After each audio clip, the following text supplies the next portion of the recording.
Hello and welcome to the Time Is Now podcast. My name is Jody Albert Moss, and my guest today is Catherine Cartwright.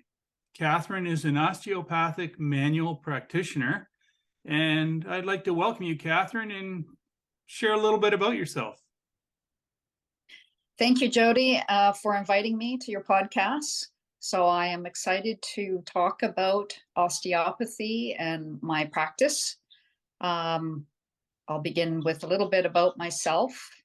I've been a practitioner in healthcare for almost 32 years now. I started my career as an athletic therapist, so I specialize in treating athletic injuries in athletes and active people and also sedentary people. Then I was drawn to the practice of osteopathy, which is quite different. It's encompassing the whole body. So when I was an athletic therapist, I noticed that I was just treating parts of people and I wasn't addressing how the injury had impacted the rest of their bodies. So it was important to me to gain some hands-on therapies, which are called manual therapies. And so then I studied the entire osteopathy program, which was 5 years of part-time study and then a thesis in order to gain my designation as an osteopathic manual practitioner from the Canadian College of Osteopathy in Toronto.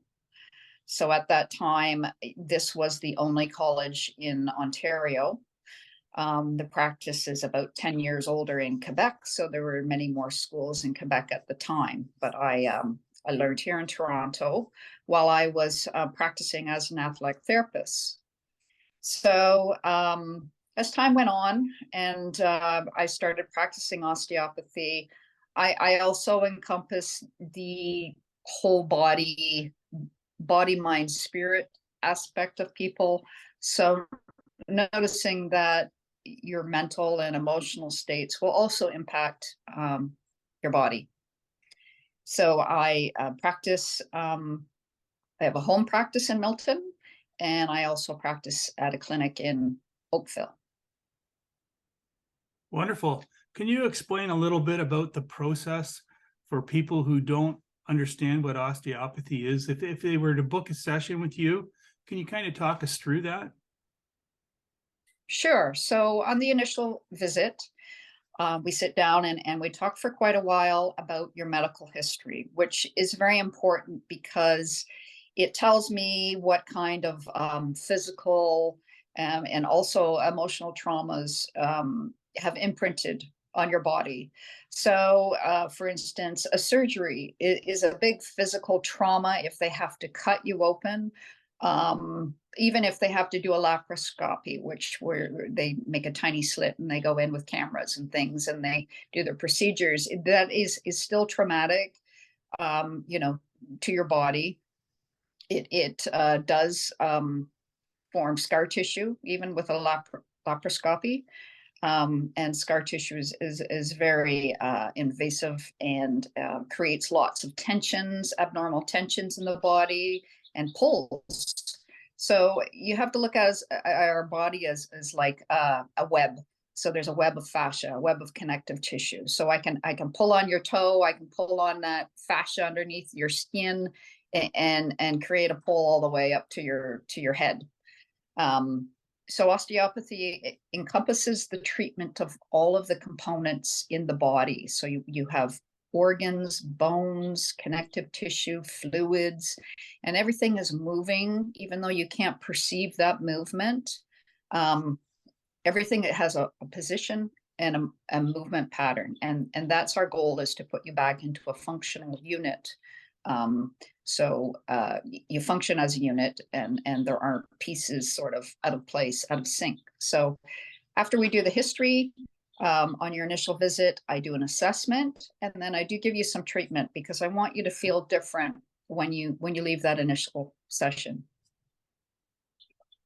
What's involved in the actual The treatment? initial session would be an hour long for the initial visit.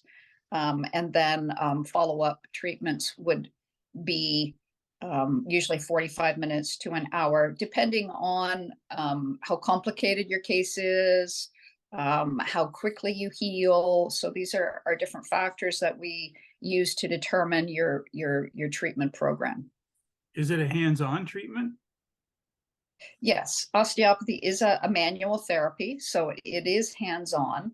And how it's different from chiropractic or massage is that we wait for your body to reorganize. We wait for your body to heal. And then when we feel that things are in proper position and movement, then we move to the next thing. And then where we start is really determined by your history, what areas have sustained trauma, and also what I see on the physical assessment of where I need to start. For instance, if your head, this is a common thing, if your head is very forward from a lot of computer work, and it's really outside of sort of your central axis, then the head needs to be moved back into the body. And that will change a lot of things. And I've done this in my practice where somebody has come in with horrible back pain, but their head is so forward that we move the head back into the body and the back pain disappeared. It's, simple like physics, biomechanics. The body needs to work in alignment. It'll work better. I'd like to mention that Catherine had said that she's from Milton. That's Milton, Ontario, Canada. All her information will be put in the post when we make this podcast. Catherine, is there a specific age group that you see more commonly? Like, is this a therapy that would be good for children as well as adults? It is a therapy that encompasses all ages, because we're treating the person. So we're not treating the symptom. The symptom goes away when we treat the person, when we get the body back into a functional unit. So it can be, I do treat all ages, although mainly adults or young adults. I don't see a lot of children or babies in my practice. There are practitioners that do sort of specialize in pediatrics, but I do see, adults of all ages and young adults. It can be the symptoms that people come with: neck pain, back pain, headaches, digestive disorders, problem sleeping. So it really encompasses any sort of symptom that you can think of. I usually see people who have been to other practitioners who haven't had success, and I make some sense of the symptoms that they're having. Sometimes it's really hard detective work, and I'm using a lot of knowledge from different areas. Like, for instance, traditional Chinese medicine, I use a Chinese clock. Most people, if they're going to wake up at night, it's between 1 and 3 a.m. because their livers are congested. So I use a lot of different pieces of information from different areas. Maybe you've had dental work. There are lines of energy that go to all of the teeth. So there are different organs related to the teeth. And sometimes if you have a root canal or a tooth extraction, it's going to affect a different organ in your body. So that's an example of using information from different areas of medicine, of health. Following some of the information that you're sharing with us, I'm kind of gathering that I could have a pain in my arm, but that's not really the source of where that pain might be originating. That's where I'm feeling it, but it could be something else in my body's out of alignment. Exactly. We treat the cause of the pain. And sometimes it is frustrating, I know, for patients who come in and, they're having a shoulder pain, but I'm treating in a different area, and they get frustrated because I haven't touched their shoulder. It does take some patience. And usually we get results, sometimes without even touching the area that they're complaining about. Again, it all depends on what's causing the pain. Shoulder pain can be, if it's insidious, so you haven't really had a traumatic injury and you come in, you say, oh, my shoulder just kind of gotten sore over time. That's when I know, oh, okay, this is going to be some detective work. Is it their gallbladder referring pain to their left shoulder? Is it their stomach referring pain? There's a lot of pain referral patterns in the body, and it can be really complicated. Can you share a little bit about your clients? I just would like the listeners to get a sense. You mentioned that some of the people you see come from other modalities, but do you get, like, people are shy? Do you get people that have never been for a treatment of any kind? Is that common for just people to start reaching out? That is, I do see people who haven't been to an osteopathic manual practitioner. It's very common that they've gone to other modalities first because they're more familiar with other modalities. Osteopathy is still sort of a mysterious, profession, even though it's been, common, like a practice in Ontario for, I would say, almost like 25 years we're going on. It is still an unregulated health profession, and that's probably another reason why people are not familiar with it. But because we've been at it for so long and we do get good results, we are recognized in extended healthcare benefits. If you have a benefits package from your work, we do help you to get reimbursed for treatments from your insurance company. So that is a bonus, and that speaks to our effectiveness in treatments. So the government is working, and we are working towards regulation. When that's going to happen, we don't know. So what was your question? I can't remember. I sort of rambled. About the people that would yes, seek you out. People do come. Yes. I was getting to that. Usually word of mouth. So they've had a family member or friend say, oh, I've been to this wonderful osteopathic manual practitioner and I got good results. So they're willing to come and try. And, I work with your comfort level. If you're not comfortable with me touching any area of your body, that's all within the consent form. So, we go through consent just like a regulated health professional, and make sure you understand what to expect. Is it common for someone new to bring someone with them?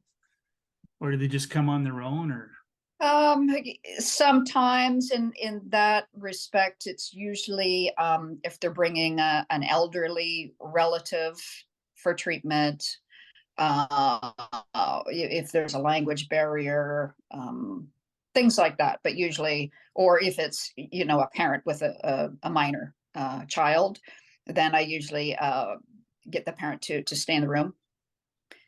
If it's a minor, if there is someone under 18 years old. Right. Sounds like you're very welcoming to everyone. You mentioned 2 locations, so you actually have 2 offices? Yes. So on Wednesdays and Fridays, I'm in Southeast Oakville at the Root of Health. So that is website rootofhealth.ca. You can book through the site or you can call for an appointment. And at home, you can reach me through my website, cartwrightholistics.com, where you can call or text me.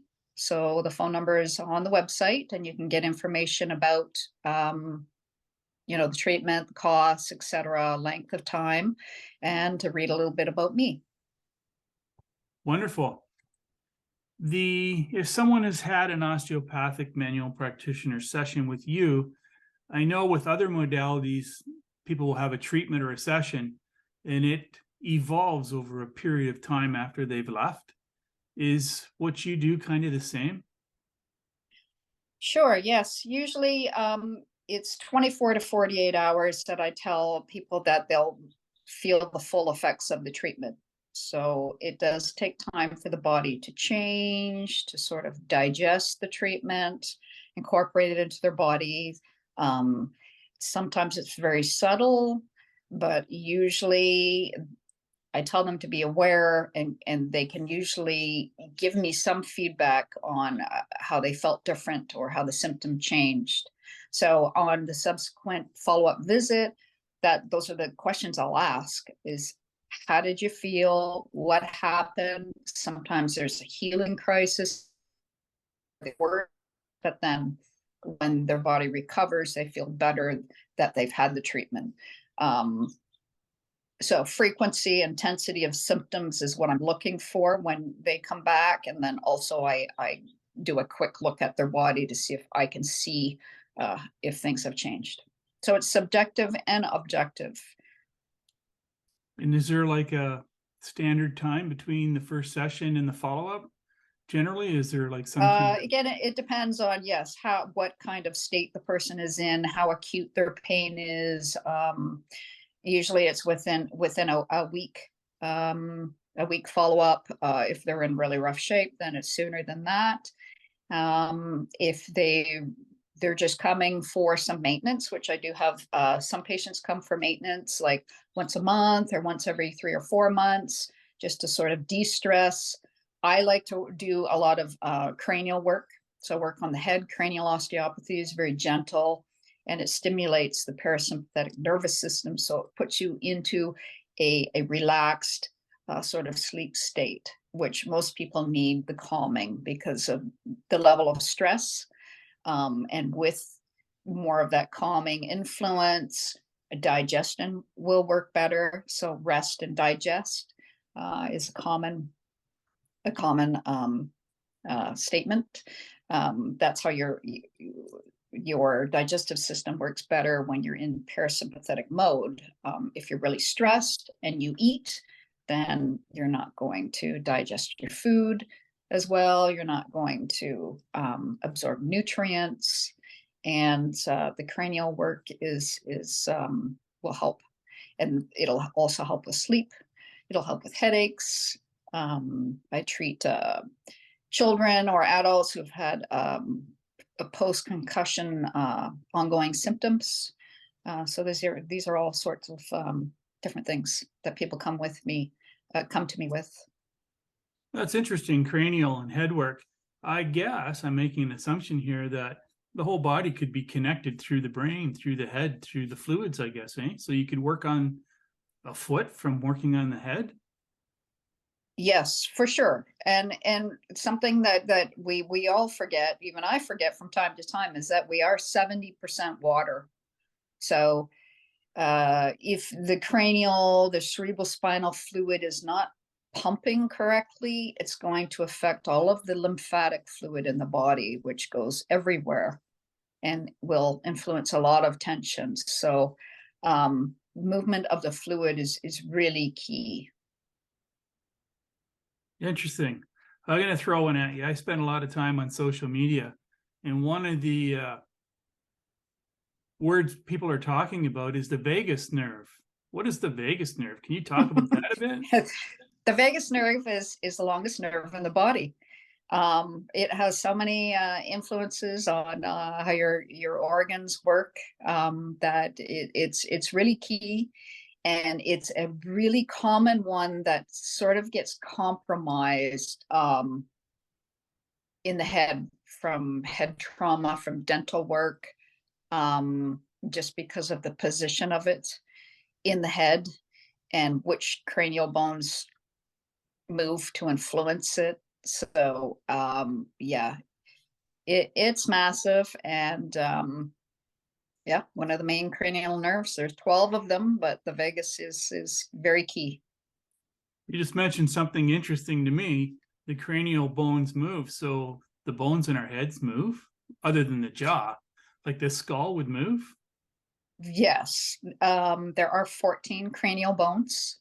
And there is very minute movement because the sutures between the bones, the areas between the bones, you know, those jagged lines that you see on a skeleton, there's blood vessels and nerves in there, and there is very minute movement. So we're talking about a very, very tiny movement. When I'm doing cranial work, it's like my hands are on a balloon, and there's a very tiny like expansion, retraction, movement of the bones. They all have a pattern of movement, but it's very, you know, it takes very sensitive hands, deep perception. Most of the time, you know, if somebody hasn't had a cranial treatment and they're lying on the table, I can sense that they're saying, they're in their minds, they're thinking like, what are you doing, Catherine? You're not even moving your hands. But then when they get up, they feel that definitely something has changed, and they're usually surprised. But the more you're accepting of the treatment, the better it'll work. Interesting. Thanks. I'm going to give you another one. Sciatica. You know, I've had problems with that personally, and people have told me, oh, you got to roll around on a tennis ball and all this stuff. What happens with that? And I know a lot of this happens because we sit at computers too much, and we're not really, I think our bodies are not in shape like they used to be, but the hips and sciatica, that's another huge one with people. It is a huge one, and it's computers, and this is what I see mainly in my practice now is adults who've been sitting in front of a computer for 20, 30 years, and they're crippled because there's no movement. We have to move. You can't sit for 7, 8 hours a day and not have an effect. It's not just the bones, joints, it's their pelvic organs. You know, when women, reproductive organs suffer because they're always sitting. Digestive organs, you need movement in the abdomen. When you sit at a computer all day, you don't get deep breaths. Like there's so many issues that happen, not to mention the neck, forward head. It's very difficult to maintain an upright posture when you're having to sit at a computer. So yeah, it's a big epidemic for sure. So I would imagine that most of us would benefit from coming and seeing you and having a session because, you know, a lot of people are uncomfortable or have certain pains and we don't really know why or how it's developed, but it's our lifestyles. So we don't even know how out of adjustment we really are. Yeah, you get complacent, and you get used to having a pain, and with chronic pain, like you just sort of live with it, and you know, sometimes you don't even become aware of it anymore. But usually when people come to me and they don't have any particular complaint and they just want to experience the therapy, I can always find something wrong. Like no one is perfect, no one is symmetrical, simply because we're usually one-handed. So yeah, I can always find something to work on. Catherine, is there anything else you'd like to share about yourself or your practices, your locations? Just take the floor, share with us. Not really. I think we've covered just about everything. I'm happy to also a complimentary meet and greet for 15 minutes I will do on the phone or in person. So at the root of those could be booked online, or you can call in to set up one of those. I'm very happy to explain what I do, and if you have any questions before you want to book an appointment, that's totally fine. And the same thing at my home office, so you can reach me through my website. Wonderful. Well, thank you for being my guest today. I will put all your information in the post when we make it about your locations and how people can get a hold of you. There will be other podcasts with Catherine Cartwright coming up, and I'd like to have her on as a guest. I'm trying to put an open mic roundtable together with a few people, And I'd like to have Catherine on as a permanent kind of guest. So look forward to watching that and look forward to her next podcast. Catherine, thank you very much for joining me today. Thank you so much for having me, and good luck with your podcast, Jody. Thank you. And I look forward to talking to you again soon. Bye, everyone.